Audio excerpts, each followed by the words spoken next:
যদি আপোনালোকে এতিয়াও চৰকাৰী লেট্ৰিনৰ বাবে অনলাইন এপ্লাই কৰা নাই তো তেনেহ'লে আপোনালোকে চৰকাৰী লেট্ৰিনৰ বাবে কেনেকৈ অনলাইন এপ্লাই কৰিব আৰু কি কি নথিপত্ৰ লাগিব এইটো ভিডিঅ'ত আপোনালোকক সকলো প্ৰচেছ লাইভ ষ্টেপ বাই ষ্টেপ দেখুওৱা হৈছে। তাৰ কাৰণে ভিডিঅ'টো অলপ স্কিপ নকৰাকৈ শেষ পৰ্যন্ত চাই লওক।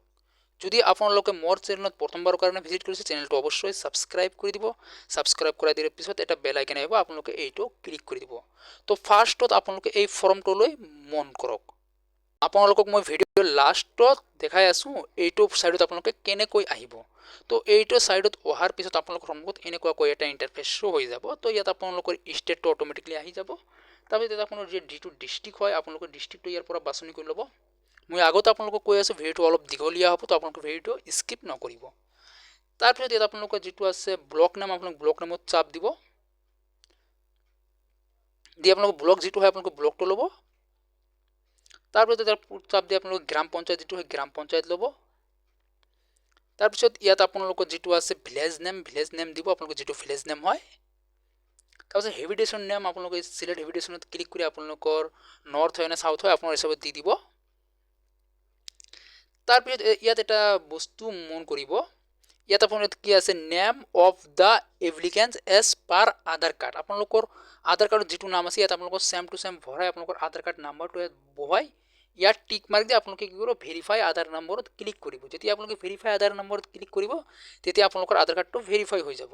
ভেৰিফাই হৈ যোৱাৰ পিছত আপোনালোকে নিচে স্ক্ৰল কৰি দিব। তাৰপিছত ইয়াত আপোনালোকে দেখা পাব ইয়াত ফাদাৰ্ছ নেম নাইবা হাজবেণ্ড নেম দি দিব। তাৰপিছত ইয়াত আপোনালোকৰ জেণ্ডাৰ মেল ফিমেল আপোনালোকৰ হিচাপত দি দিব। ইয়াত আপোনালোকে কেটাগৰীটো চিলেক্ট কৰিব, ইয়াত আপোনালোকে চাব কেটাগৰীটো চিলেক্ট কৰিব।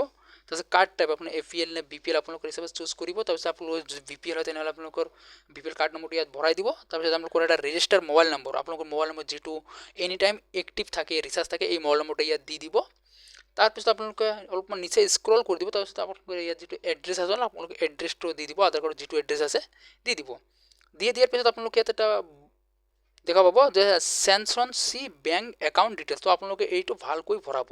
আপোনালোকে এইটো ভুল কৰিলে আপোনালোকৰ একাউণ্টত টকা নোসোমায় লেট্ৰিন বনোৱাৰ কাৰণে। তো আপোনালোকে ফাৰ্ষ্টত কি কৈছে IFC কোড। তো আপোনালোকৰ বেংকৰ যিটো পাছবুক হয় পাছবুকৰ ওপৰত ফাৰ্ষ্ট পেজত লেখা আছে IFC কোড বুলি।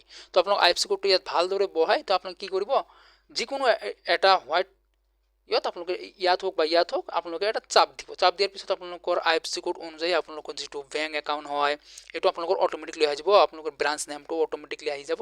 আপোনালোকৰ বেংকটো কোন ষ্টেটত এইটো আহি যাব, বেংক এড্ৰেছ সকলোখিনি আহি যাব। তাৰপিছত আপোনালোকে কি কৰিব ইয়াত আপোনালোকৰ একাউণ্ট নম্বৰটো ভালকৈ ভৰাব। তাৰপিছত ইয়াত আকৌ এবাৰ একাউণ্ট নম্বৰটো ভালকৈ ভৰাব।